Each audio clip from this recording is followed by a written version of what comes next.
கிறிஸ்துவின் இனிய நாமத்தில் என் அன்பின் வாழ்த்துக்கள். இந்த நாளில் உங்களை சந்திப்பதில் மிகவும் மகிழ்ச்சி அடைகிறேன்.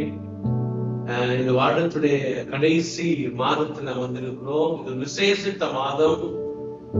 ஒன்று, கிறிஸ்துவுடைய பிறப்பை கொண்டாடுகிற ஒரு மாதம். இந்த மாதத்தில் உலகம் முழுவதும் இயேசு கிறிஸ்துடைய பிறப்பை நாம் கொண்டாடுகிற ஒரு மாதமா இருக்கிறது. அது மாத்திரமல்ல, இன்னொரு விசேஷமாக இந்த வருடம் முழுவதும் தேவன் நம்மை நடத்தினார். இந்த வருடம் முழுவதும் நடத்தி ஒரு புதிய ஆண்டை தேவனும் காண செய்வதற்கான ஒரு பெரிய கிருபையை தேவன் வைத்திருக்கிறார். அதுக்கு நன்றி சொல்லுகிற ஒரு மாதம். இந்த மாதத்துல தேவன் நம்மளோடு இருந்து பெரிய காரியங்களை செய்ய போகிறார். இந்த நாளிலும் அவனுடைய வார்த்தையை நான் உங்களுக்கு சொல்ல விரும்புகிறேன்.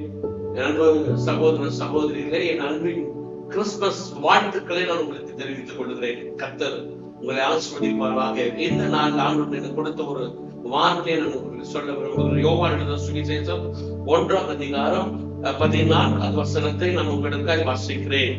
அந்த வார்த்தை மாம்சமாகி கிருபையினாலும் சத்தியத்தினாலும் நிறைந்தவராய் நமக்குள்ளே வாசம் பண்ணினார். The word became a flesh. அந்த வார்த்தை மாம்சமானது.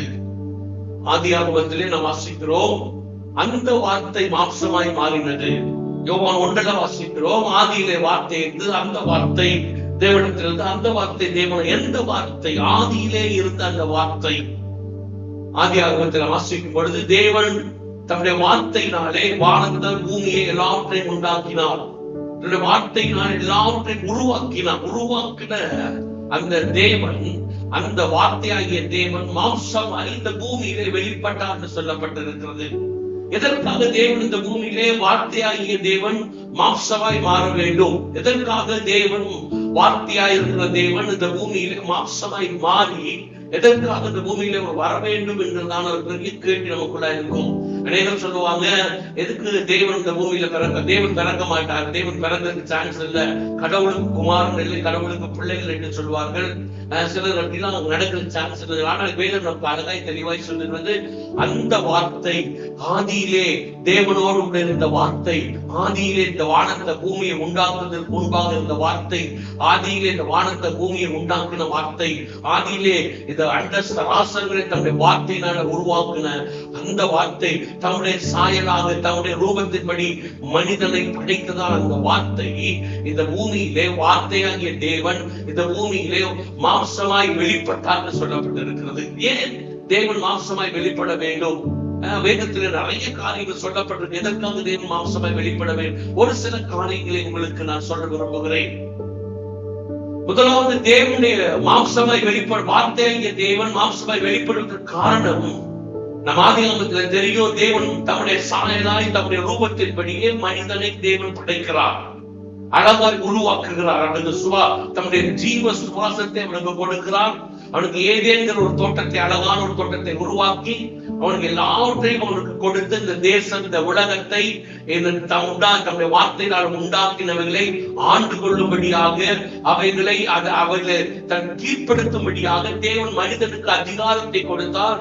அதிகாரத்தை கொடுத்து தான் உண்டாக்கின எல்லா வார்த்தையினால உண்டாக்கின எல்லா ஜீவராசிகளுக்கும், எல்லா மிருகங்களுக்கும், பறவைகளுக்கும், எல்லாவற்றுக்கும் மனிதனுக்கு ஒரு அதிகாரம் கொடுத்த. என்ன அதிகாரம் என்று சொன்னால், அவர் தன்னுடைய வார்த்தையினால உருவாக்கி அவன் மனிதனிடத்தில் ஆதாம் இடத்துல தேவன் கொண்டு வந்து நிறுத்துகிறார்.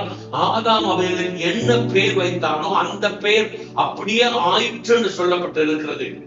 இப்ப இந்த மனுஷனுக்கு எல்லா அதிகாரத்தை கொடுத்து இந்த பூமியை நீங்கள் ஆண்டு கீழ்ப்படுத்துங்கள், ஆளுகை செய்யுங்கள், இவைகளை நீங்கள் கீழ்ப்படுத்திக் கொள்ளுங்கள் என்று சொல்லி தேவன் அவனுக்கு அதிகாரத்தை கொடுத்திருந்தார்.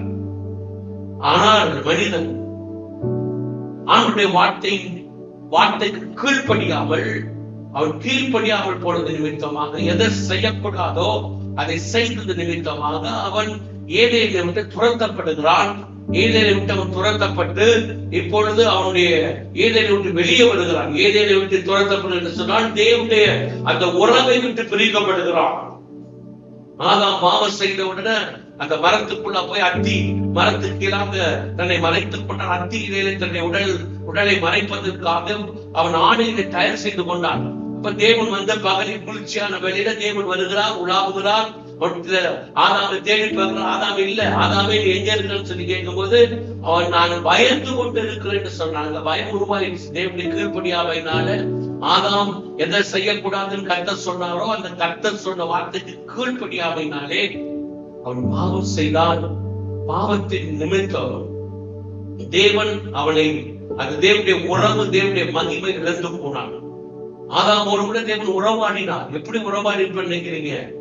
கர்த்தர் ஆதாம் உண்டாக்குன அந்த மிருகம், தேவன் உண்டாக்குன அந்த விலங்குகள், மிருகங்கள், பறவைகள் இதெல்லாம் பார்த்து இதெல்லாம் எப்படி உருவாக்கி இருக்கிறேன், இவ்வளவு அழகான உருவாக்கி இருக்கிறேன், இதுக்கு என்ன பெயர் வச்சிருக்க, அழகா பெயர் வைத்திருக்கிறாய் அப்படின்னு சொல்லி தேவனோடு கூட தேவன் அவனோடு பேசி இருப்பாரு. நிறைய காரியங்களை குறித்து அவனோடு பேசி இருப்பார். வருங்காலங்களை குறித்து பேசி இருப்பாரு. நிறைய காரியங்கள் ஆதாமோடு தேவன் பேசி இருப்பாரு.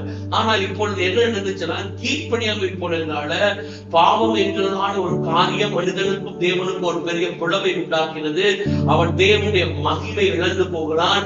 அந்த மகிமை இழந்து போனதுனால உறவை இழந்து போகிறான். இப்ப தேவனுக்கும் மனிதனுக்கும் ஒரு உறவற்ற ஒரு சூழ்நிலை உருவாகிறது. அந்த உருவாகிற அந்த சூழ்நிலையில அதுக்கு ஏறத்தாழ எத்தனையோ ஆண்டுகளாக அந்த உறவை திரும்பவும் தேவன் மனிதனோடு உருவாக்கும்படியாகத்தான் தேவன் நமக்கு தெரியும்.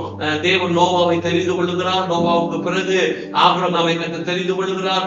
ஆபிரகாமுக்கு பிறகு தேவன் ஈசாக்கு யாக்கோபை தெரிந்து கொள்ளுகிறார். யாக்கோபுல 12 கோத்திர பிதாக்கள் வருகிறார். அதுல தேவன் யூதா கோத்திரத்தை தெரிந்து கொள்கிறார். யூதா கோத்திரத்துல தேவன் தாவீது ஈசாயின் குடும்பத்தை தெரிந்து கொள்கிறார். ஈசாயின் குடும்பத்திலே தாவீதை கர்த்தர் தெரிந்து கொள்கிறார். தாவீதின் குடும்பத்தில் அப்படியே வருகிறார், ராஜாக்கள் வருகிறார்கள். கடைசியாக யோசேப்பை தெரிந்து கொள்கிறார். மரியாதை தெரிந்து கொள்கிறார். மரியாளிடத்திலே அந்த வார்த்தையாகிய தேவன் இந்த பூமியிலே மாம்சமாய் வெளிப்பட்டார். எதற்காக வெளிப்பட வேண்டும் என்று சொன்னால், அன்றைக்கு ஆதாம் இழந்து போன அந்த உறவை தேவன் திருப்பி நமக்கு கொடுக்கும்படியாக, அந்த உறவுக்குள்ள தேவன் வரும்படியாக தேவனுடைய மிகப்பெரிய ஆசை என்ன தெரியுமா? அந்த மனிதனோடு கூட உறவு வைத்துக் கொள்கிறது, மனிதனோடு அந்த உறவை புதுப்பித்துக் கொள்ள வேண்டும் என்று தேவனுடைய மிகப்பெரிய ஆசையா இருந்தது, மிகப்பெரிய திட்டமா இருந்ததுனாலதான் தம்முடைய குமாரன் அந்த திட்டத்திற்கு கீழ்ப்படிந்தார் சொல்லப்படுகிறது. வேதம் சொல்லுகிறது, இதோ என்னை குறித்து புஸ்தகத்தில் எழுதப்பட்டிருக்கு, இதோ நான் வருகிறேன் என்று சொல்லி அவர் சொல்லுகிற வாசிக்கிறோம். அப்ப ஏன்னு சொன்னால் அவர் இந்த பூமியிலே ஒரு மாம்சமாய் வெளிப்பட வேண்டும். அவர் பூமியிலே மாம்சமாய் வெளிப்பட்டார். இழந்து போனதான ஆதாம் இழந்து போன அந்த மிகப்பெரிய உறவு, மனிதனோடு கூட தேவன், அந்த மனிதனோடு கூட தேவன் பேசுகிறதான அனுபவம், மனிதனோடு கூட தேவன் தம்முடைய காரியங்களை பகிர்ந்து கொள்வதற்காக இருந்த அந்த ஏக்கத்தை கிறிஸ்து வார்த்தையை தேவன் இந்த பூமியில பிறந்த உடனே அந்த ஏக்கம் சரி செய்யப்படுகிறது. அதை அந்த உறவை புதுப்பிக்கும்படியாக, அந்த உறவை திரும்பவுமாக அந்த ஏதனின் அனுபவத்துக்குள்ள உங்களை என்னை கொண்டு போகும்படியாக, நீங்களும் நானும் அந்த இழந்து போனதான அந்த ஏதேனின் உறவு, இழந்து போனதான அந்த அனுபவத்தை திரும்பவும் கொண்டு வரும்படியாக மாம்சமாகிய வார்த்தையாகிய தேவன் மாம்சமாய் வெளிப்பட்டார். மாம்சமாய் நமக்குள்ளாய் வெளிப்பட்டார். ஒரு சில காரியங்கள் நான் சொல்ல விரும்புகிறேன். தேவன் மாம்சமாய் வெளிப்படுவதற்கு காரணம் என்ன தெரியுமா? ஒன்றாவது அதே ஆதியாவது யோவான் சுவிசேஷம் 1:12 இப்படி சொல்லுகிறது, அவருடைய நாமத்தின் மேல் விசுவாசம் உள்ளவர்களாய் அவர்களை ஏற்றுக்கொண்டவர்கள் எத்தனை பேர்களோ அத்தனை பேர்களும் தேவனுடைய பிள்ளைகளாகும்படி அவர்களுக்கு அதிகாரம் கொடுத்தார்.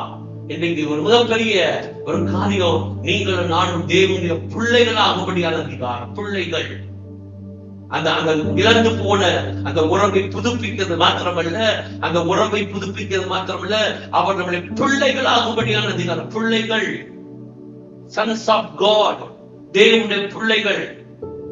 எவ்வளவு பெரிய உறவு பாருங்க, எவ்வளவு பெரிய ஸ்லாக்கியம். இப்ப வார்த்தையாக தேவன் மாம்சமாய் மாறுறது காரணம் தம்மை உங்களை என்னையும் அவருடைய பிள்ளைகளாய் மாற்றும்படியாக, பிள்ளைகளாய் மாற்றும்படி. பிள்ளைகள் என்று சொன்னால் அழகாக சொல்றது, அப்பா பிதாவை என்று கூப்பிடுகிற புத்திர சுவிகாரத்தின் ஆவி 8:15 சொல்லப்பட்டிருக்கிறது.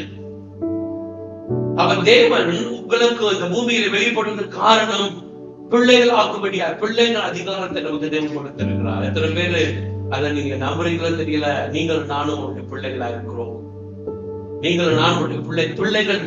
அப்ப அப்பா பிள்ளைங்கிற உறவு, அந்த உறவுக்குள்ளாக திரும்பவும் தேவன் உங்களை என்னை கொண்டு வந்திருக்கிறார் கிறிஸ்து இயேசுவின் மூலமாக. அவருடைய சிலுவை மரணத்தினாலே, அவருடைய மரணம் இன்றைக்கு உங்களை என்னையும் அந்த உறவுக்குள்ளே கொண்டு நிறுத்தி இருக்கிறது. தேவனுடைய பெரிய கிருபை இந்த உறவுக்குள்ளாய் நம்மை நிறுத்தி வைத்திருக்கிறது. இரண்டாவது என்ன தெரியுமா? தேவன் மாம்சமாகிய அந்த வார்த்தையை தேவன் எதற்கு மாம்சமா வெளிப்பட்டார்? தன்னுடைய முழு கிருபையையும் தேவன் வெளிப்படுத்தும்படியாக. கிருபை அப்படின்னா என்ன? தகுதி இல்லாத நமக்கு தேவன் கொடுக்கிற மிகப்பெரிய ஈவு கிஃப்ட். நாம் அதுக்கு தகுதியே இல்லை. ஆனா தேவன் நம்முடைய அவருடைய இரக்கத்தின்படி, அவருடைய தீர்மானத்தின்படி நமக்கு இலவசமாய் கொடுக்கக்கூடியதான ஒரு பொருளுக்கு, ஒரு பதவிக்கு, ஒரு உயர்வுக்கு பேர் தான், மன்னிப்புக்கு பேர் தான் கிருபை. தகுதி இல்லாத நமக்கு தேவன் கொடுக்கக்கூடிய மிகப்பெரிய ஒரு பரிசு என்று சொன்னால் தான் கிருபை. நீங்கள் தகுதியற்றவர்கள், அந்த ரட்சிப்புக்கு, அந்த மகிமைக்கு, அந்த பாத்திரத்துக்கு தகுதி இல்லாதவர்கள். ஆனால் தேவனுடைய கிருபையானது நம்மை தகுதிப்படுத்தியிருக்கிறது. எபேசியர்ல வாசிக்கிறோம் 2 அதிகாரம் 4-8 வாசிக்கிறோம். தேவன் இரக்கத்தில் ஐஸ்வர்யம் உள்ளவராய் நம்மிலே அன்பு கொண்டு தம்முடைய மிகுந்த அன்பினாலே,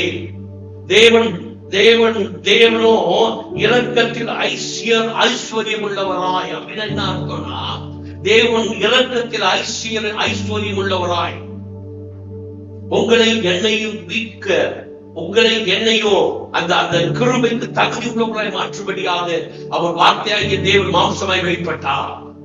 ஐஸ்வர்யம் உள்ளவராய் நம்மில் அன்பு கூர்ந்து தம்முடைய மிகுந்த அன்பினாலே, தேவனுடைய மிகுந்த அன்பினாலே நம்முடைய அக்கிரமங்களில் மரித்தவராக இருந்த நாமை கிறிஸ்துவுடனே கூட உயிர்ப்பித்து கிருபையினாலே நாம் ரட்சிக்கப்பட்டிருக்கிறோம்.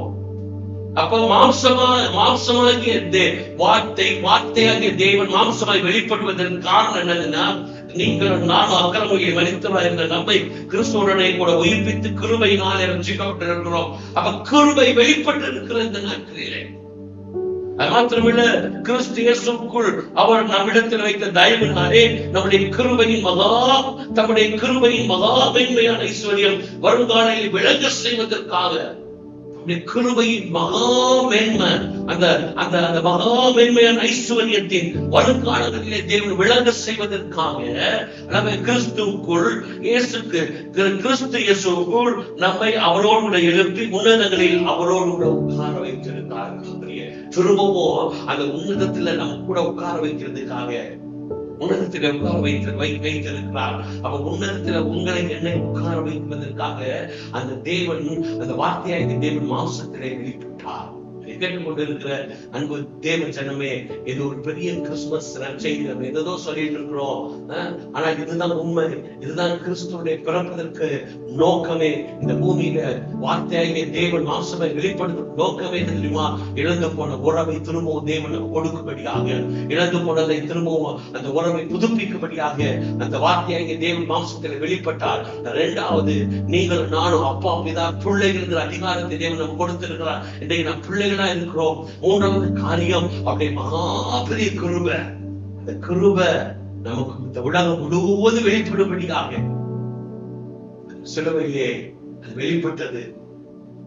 உங்களுக்காகவும் எனக்காகவும் முழு பாவத்தையும் அவர் சுமந்து தீர்த்து மூன்றாவது உயிரோடு எழுப்பி இன்றைக்கு உன்னதத்திலே வலது பாசத்திலே வீற்றிருக்கிறார். இப்ப நீங்கள் நான் உங்களை என்னையும் தைரியமாக தம்முடைய வலது பாசத்துல உன்னதங்களில் அவரோடு கூட நம்மளை உட்கார வைத்திருக்கிறார். தம்முடைய கிருபையை நமக்கு வெளிப்படுத்திட்டார். தகுதியற்றவர்கள் ஆதாம் செய்த பாவத்தை நிமித்தம் நீங்கள் நானும் தகுதியற்றவர்களை மாறிவிட்டோம். ஆனால் தேவனுடைய கிருபையானது, தம்முடைய முழு கிருபையை தேவன் இந்த பூமியிலே வெளிப்படுத்தியிருக்கிறார். இன்னைக்கு உன்னதங்களிலே அவரோடு கூட நான் உட்கார வைத்திருக்கிறார். ஒரு பெரிய ஆளுகை தேவன் கொடுத்திருக்கிறார். இந்த பூமியிலே உங்களுக்கு எனக்கு மிகப்பெரிய ஆளுகை கொடுக்கப்பட்டிருக்கிறது. நீங்கள் நானும் இந்த பூமியை ஆளுகிறவர்களாய், இந்த பூமியில அதிகாரம் செலுத்துகிறவர்களாய், இந்த பூமியோட அதிக ஆளுகை செய்வர்களாய் தேவன் நம்மை பற்றி இருக்கிறார். நிகழ்ச்சிமே இன்னைக்கு கர்த்தரோடு பேசிக் கொண்டிருப்பார். இந்த கிறிஸ்துமஸ் நாளிலே கிறிஸ்து நமக்காக வெளிப்பட்டது காரணம் கிருபையை நமக்கு வெளிப்படுத்தும்படியாக இந்த பூமியிலே பிறந்திருக்கிறார். கர்த்தர் உங்களை ஆஸ்வதிப்பார். இந்த வார்த்தைகளை ஆஸ்வதிக்கப்பட்டிருப்பேன் நம்புகிறேன். நீங்க ஆஸ்வதிக்கப்பட்டிருப்பீர்கள் சொன்னால் தொடர்ந்து எங்களோட நீங்க தொடர்பு கொள்ளுங்க. கர்த்தர் உங்களை ஆசீர்வதிப்பாராக. ஆமென்.